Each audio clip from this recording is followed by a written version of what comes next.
नमस्कार दोस्तों। नरेंद्र मोदी का मॉडल क्या है? वसूली रैकेट चलाना। नरेंद्र मोदी का मॉडल है कि आपको लूटना, आपको बर्बाद करना और आपका सब कुछ छीन लेना, आपको चंद टुकड़े डाल करके ललचाना और फिर सत्ता हासिल, उसके लिए नफरत फैलाना, हिंसा कराना और झूठ बोलना। आज यही चल रहा है और जब यही चल रहा हो तो इस पे बात करना बनता है। मैं शुरुआत करता हूं कि हमारे राष्ट्रपिता महात्मा गांधी के जयंती के अवसर पर उनको सादर नमन करता हूं। लाल बहादुर शास्त्री जो हमारे द्वितीय प्रधानमंत्री थे, वैसे तृतीय भी कह सकते हैं, दोनों चीजें हैं क्योंकि गुलजारी लाल नंदा बीच में थे कार्यवाह, तो उनको भी सादर नमन करता हूं। एक लाल थे, एक पिता थे, एक राष्ट्र के पिता थे, एक राष्ट्र के लाल थे। तो देश की आजादी के बाद चंद वक्त हमारे राष्ट्रपिता महात्मा गांधी रह सके क्योंकि नफरती लोगों ने उन्हें खत्म कर दिया था। और उसी नफरत से लड़ते हुए कैसे लाल बहादुर शास्त्री ने अपने 18 महीने गुजारे थे, कितनी दिक्कतें उठाई थी। बहरहाल तो लाल हो या पिता हो, दोनों ने वो किया था।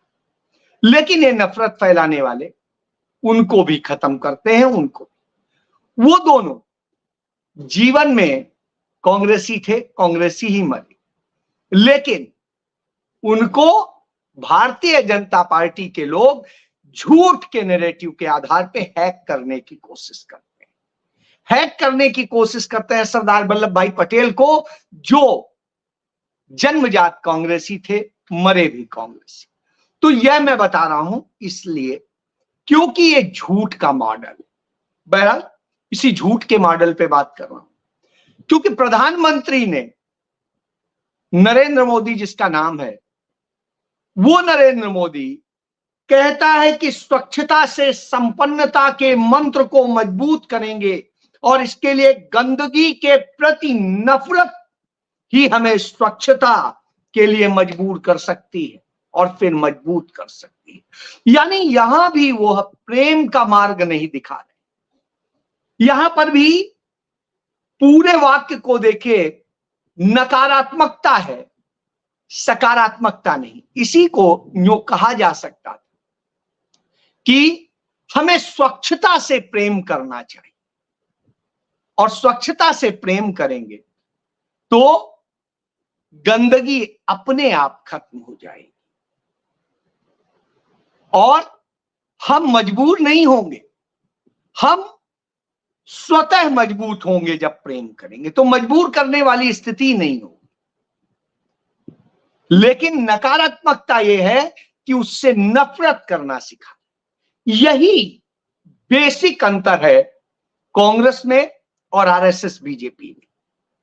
वो नफरत के से उनका जन्म होता है।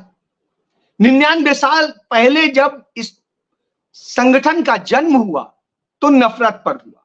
यह नफरत थी मुसलमानों से, यह नफरत थी दलितों से, यह नफरत थी पिछड़ों से, यह नफरत थी सिख से, यह नफरत थी ईसाई से और यह नफरत थी यहूदियों से, बौद्ध से, जैन से। यही वजह है कि जब आरएसएस बना तो उसमें ना तो कोई बौद्ध था, ना कोई जैन था, ना कोई सिख था, ना कोई ईसाई था और ना ही कोई मुस्लिम था। तो इससे आप समझ सकते हैं कि उसका जन्म भी नफरत से हुआ। तो नफरत ही फैलानी थी। उसके बाद उन्होंने नफरत का खेल खेला, कभी इससे मिलके, कभी उससे मिलके, कभी उससे। एजेंडा एक ही रहा, वो कभी नहीं बदला। एजेंडा एक मात्र था कि हमें मनुवादी यह व्यवस्था स्थापित करनी है और उसी को नरेंद्र मोदी भी आगे बढ़ाते हैं। जिस तरीके से इनके लोग, जो तमिलनाडु का मुख्यमंत्री वो है, राज्यपाल है, वो तक कहता है, संविधान से नफरत दिखाता है। कि संविधान जो सेकुलर शब्द है वो यूरोपियन है, ये भारतीय उससे मतलब नहीं है। अरे कैसे नहीं है, भारत तो पंत प्रधान ही देश, यहां तो सर्वजन हिताय सर्वजन सुखाय का मंत्र धर्म ग्रंथों में दिया गया, यही दिया गया है वसुधैव कुटुंबकम का मंत्र, कहीं और से नहीं आया। तो यही सबसे ज्यादा जरूरी है। बहरहाल, तो यह एक तरीका होता है नफरत फैलाने का।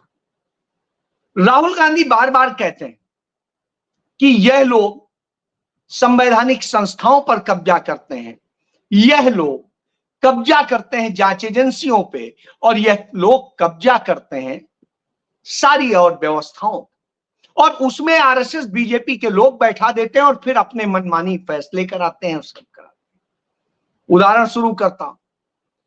7 साल पहले एनडीटीवी पर छापेमारी हुई थी, आरोप लगाए गए थे, सीबीआई ने एफआईआर दर्ज की थी और सब कुछ किया था। एक प्राइवेट बैंक से लोन लेने का मामला बताया, आईसीआईसीआई बैंक से, और उसको इतना परेशान किया कि मजबूरन एनडीटीवी के जो मालिक थे प्रणव राय और उनकी पत्नी, वो बेसिकली पत्रकार थे, वो अपनी कंपनी अडानी को बेच के चले गए।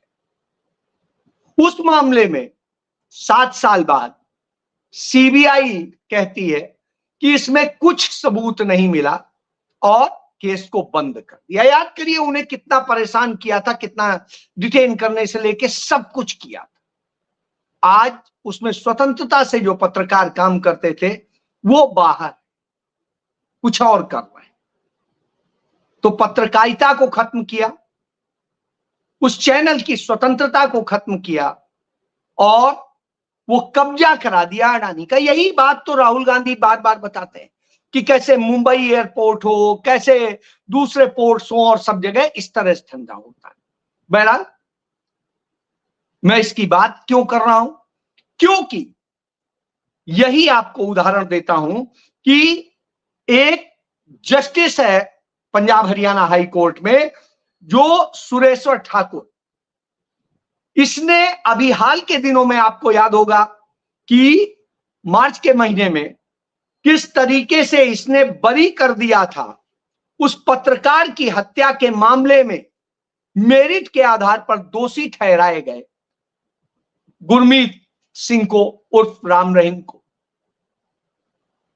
उसने कह दिया था इसमें कुछ नहीं है और बरी कर दिया। अब आप सोच सकते हैं ललित बत्रा और उसकी कोर्ट ने यह काम किया था। दोनों हैं कौन? सुरेश्वर ठाकुर हिमाचल प्रदेश से आते हैं, बत्रा हैं जो एबीआई से आते हैं, और दोनों आरएसएस से जुड़े। तो उस बलात्कारी हत्यारे राम रहीम, कथित राम रहीम, और उसको बरी कर दिया गया उस आरोप से जिसको साबित करने की लड़ाई इतने अरसे तक उनके परिवार ने लड़ी और तमाम सारे लोगों ने अपनी जान दी। यह स्थिति थी।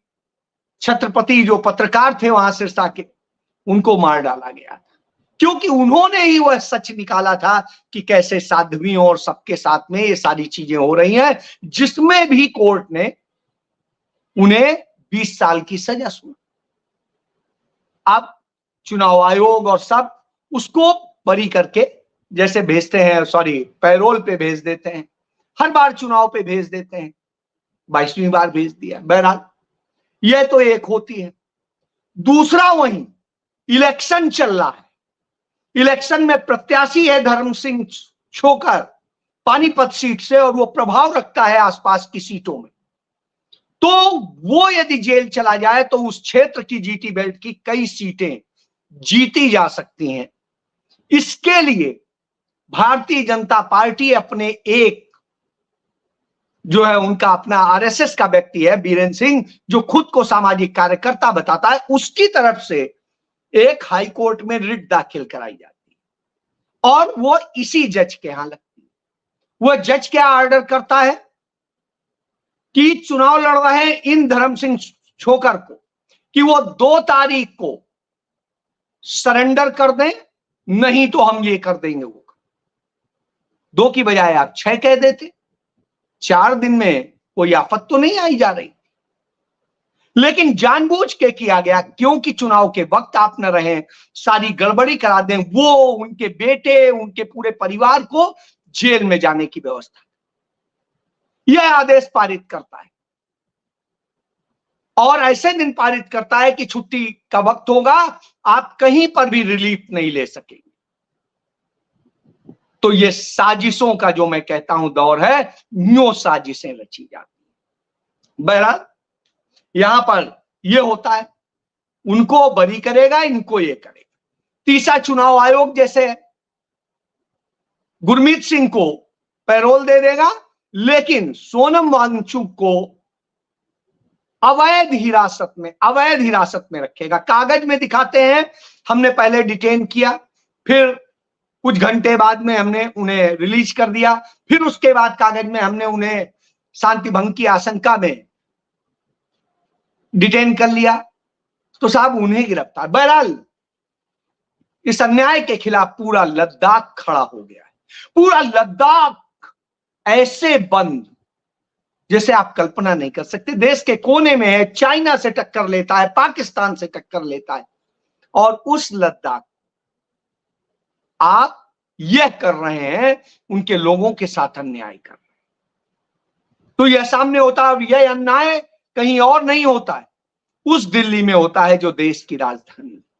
अंधी बहरी गूंगी सरकार उस पर कुछ बोलने की हिम्मत नहीं करती। तो यह आप समझ लीजिए, उस निहत्थे सोनम वांगचुक और उनके करीब 150 साथियों के साथ जो उन्हें गिरफ्तार किया जाता है, यह इस बात का संदेश कि इनका कैरेक्टर क्या है। बहरहाल इसी कैरेक्टर पे बात करता हूं। जब कैरेक्टर की बात करी मैं, आपको याद होगा BHU इंजीनियरिंग की एक छात्रा के साथ में भारतीय जनता पार्टी नरेंद्र मोदी की IT सेल के टीम के लड़कों ने गैंग रेप किया, और गैंग रेप करके उनको बचाने के लिए कितनी साजिशें रची गई थी।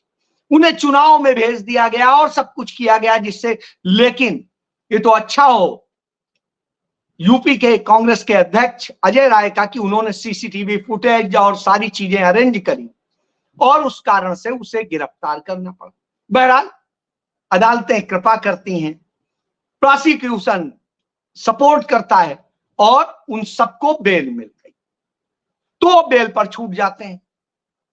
वहां दूसरी तरफ क्या होता है, उन लड़कियों के साथ जो गैंग रेप हुआ था, इसका विरोध करने वाले, इसके विरोध में आंदोलन खड़ा करने वाले, न्याय की मांग करने वाले 13 लड़कों के खिलाफ स्टूडेंट्स को BHU से निष्कासित करने का फैसला होता है। अब आप सोचिए कि हमने कौन सा भारत बनाया है कि आप आवाज उठाएंगे जब न्याय के लिए, तो आपके साथ ये होगा। यही तो हुआ था विनेश फोगाट के साथ, उसने यही आवाज उठाई थी कि लड़कियों के साथ यह अन्याय हो रहा है, लड़कियों का यौन शोषण हो रहा है। लड़कियों, वो अपने लिए नहीं लड़ रही थी, दूसरी लड़कियों के लिए लड़ रही, कि कैसे कैसे छोटी छोटी लड़कियों, नाबालिग लड़कियों तक को शिकार बनाता है ब्रजभूषण शरण सिंह, जो बीजेपी का सांसद। दबंगई, पैसा, सब कुछ, और उसे नरेंद्र मोदी कहते हैं इसके हाथ में कुश्ती सुरक्षित है। यह स्थिति है, तब आप समझ सकते हैं। तो उस विनेश फोगाट को क्या क्या भुगतना पड़ा, उस बजरंग पुनिया को क्या क्या भुगतना पड़ा, उस साक्षी मलिक को क्या क्या भुगतना पड़ा, सब कोई जानता है। बहरहाल कांग्रेस पार्टी ने उनको संबल दिया, और अब विनेश को विधानसभा भेज करके सम्मान दिलाने का काम किया। लेकिन भाजपा सम्मान तो नहीं दिला सकती, बदनाम करने का काम करेगी, झूठ बोलने का काम करेगी। तो यह उसका चाल चरित्र चेहरा, वो बलात्कारियों को बचाती है, जैसे मैंने बताया सबको, तो यह चेहरा है। बहरहाल आज प्रियंका गांधी उसके लिए रैली करने गई, और वहां पर उन्होंने बताया कि कैसे विनेश लड़ी और कैसे उन्होंने अपनी बच्ची से लेके उसकी तुलना की।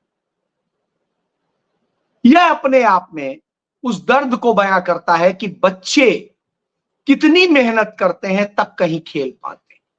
लेकिन ऐसी चरित्रहीन सरकार, ऐसा चरित्रहीन प्रधानमंत्री या उनके लोग उनका दमन करते हैं, शोषण करते हैं और उन पर हमले करते हैं जो सही बोलते हैं और इंसाफ करते हैं। बहरहाल इसके बाद अब चूंकि हरियाणा में चुनाव चल रहा है, हरियाणा में हालत बिगड़ी हुई है, हर कोई पूछ रहा है कि हरियाणा में 30 पेपर लीक हुए इन 10 सालों में, उसका जवाब कौन देगा? कौन देगा कि यहां ड्रग्स की कितनी भारी समस्या है और यहां के युवा इसका शिकार हो रहे हैं? बीजेपी सरकार ड्रग माफिया को संरक्षण देती है। कौन जवाब देगा? कौन जवाब देगा कि योजनाओं को, जो युवाओं को अग्निवीर बना करके उनका जीवन बर्बाद करने का काम किया है इस सरकार? कौन जवाब देगा कि हरियाणा ने जो देश के प्रति वफादारी की है उसके साथ में गद्दारी करने का काम ये सरकार करेगी और फिर जनता को लूटेगी, कभी टैक्स से, कभी सरचार्ज से, कभी किसी चीज से। तो यह स्थिति है। मैं छोटा सा उदाहरण देता हूं। मेरी गाड़ी की बैटरी गड़बड़ हो गई थी, मैंने बैटरी डलाई। बैटरी जब डलाई तो पता चला बैटरी जितने थी, पूछा तो उसमें बताया 28% तो जीएसटी है प्लस सरचार्ज मिला के वो 32%। यानी जितने की बैटरी, उसका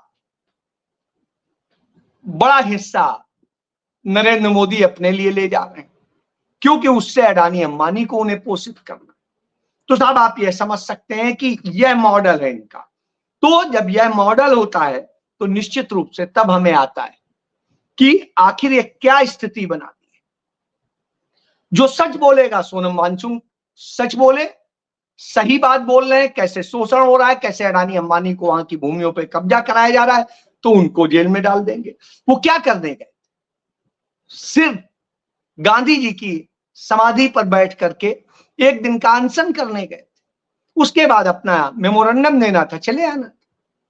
लेकिन जो तानाशाह होता है वो कायर भी होता है और वह कायरता दिखाई देती है। जैसे देश की आजादी के पहले इन्होंने देश बांटने का काम किया था। किस तरीके से आरएसएस ने, हिंदू महासभा ने यह किया था कि बंटवारे के लिए आपके मन में नफरत पैदा की मुस्लिम समुदाय के प्रति, क्योंकि सबसे बड़ी आबादी थी, और उसके बाद में हिंदुत्ववादियों में उन्होंने जहर भरने की कोशिश की। आज तक वो जहर भरा हुआ है। और उसके बाद में इन्होंने गद्दारी करके देश बांटने का काम शुरू किया। जिस तरह से इन्होंने तमाम बार प्रस्ताव पारित किया, गांधी जी ने तो कहा था मेरी लाश पे देश बटेगा, लेकिन इन्होंने देश बांटने के लिए कितनी साजिशें रची ये किसी से छिपा नहीं, जिसके कारण मजबूरन ये करना पड़ा। तो यह स्थिति। लेकिन भाजपा सरकारों में क्या हो रहा है? भाजपा सरकारों में जो हो रहा है वो अपने आप में दुखद। छोटा सा उदाहरण दे देता हूं। शामली जिला है और शामली जिले में सरेआम जाते हैं डकैत गुंडे, जो भी वो कह दीजिए बदमाश, और जा करके बैंक में घुस के 40 लाख की लूट कर लेते हैं। कोई कुछ नहीं। सब यह स्थिति। हरियाणा में आप देखिए, हरियाणा में घोटाले की सरकार थी। जैसे डाडम खनन घोटाला था, यमुना खनन घोटाला था, शराब घोटाला था, मेट्रो रूट बदलाव घोटाला था, अमृत योजना घोटाला था, सफाई घोटाला था, रजिस्ट्री घोटाला था, धान खरीद घोटाला था, रोडवेज स्कीम घोटाला था, पेपर लीक घोटाला था, एचपीएससी, एसएससी जो है हरियाणा स्टाफ सर्विस कमीशन भर्ती घोटाला था। इसके बाद में तो ये सब घोटाले, जितने घोटाले इन्होंने किए, उन घोटालों पे क्या बात करते हैं? क्या उनका जवाब देंगे? वहां ईडी जाएगी? नहीं जाएगी। लेकिन दूसरे को बदनाम करेंगे। इसलिए क्योंकि पैसा नहीं है तो आप कुछ नहीं कर सकते। इसी बात को लेकर राहुल गांधी बार बार कहते हैं ये असल में चंद पूंजीपतियों के गुलाम, और ये वो गुलामी करते हैं। इनकी विचारधारा के लोगों ने संस्थाओं पर कब्जा कर लिया है, उसके जरिए साजिश रचते हैं और ईमानदार लोगों को पकड़ते हैं और बेईमानों को संरक्षण देते हैं, छोड़ देते हैं। आपने उत्तर प्रदेश में बीएसपी के उस नेता का आपने देखा होगा कि जो दीनानाथ मिश्रा था, जिस पर तमाम घोटाले का आरोप था, ईडी की एफआईआर थी, जब वो बीजेपी में आ गया और उसके बाद में उसका केस खत्म हो गया। कितने ही ऐसे मामले, तो उदाहरण के लिए तो ये समझ लीजिए कि नफरत की सरकार वही करती है और कुछ नहीं है इसके पास। तो ये असल में गांधी के हत्यारे थे, हैं, रहेंगे, और आज भी इनके लोग वही विचार व्यक्त करते हैं। आप इनकी सांसद कंगना रनौत का आज का ही वह पढ़ लीजिए कि उसने क्या लिखा इंस्टाग्राम पे, दूसरे और सोशल मीडिया पे, कि किस तरीके से पोस्ट की। तो यह बताता है इनकी विचारधारा। लेकिन राहुल गांधी कांग्रेस की विचारधारा वही थी जो गांधी ने दी और आज भी है। संविधान सर्वोपरि है, संविधान उन्होंने दिया तो स्वाभाविक सी बात है वही रक्षा करें। ये तो उसे खत्म करने वाले लोग। जय।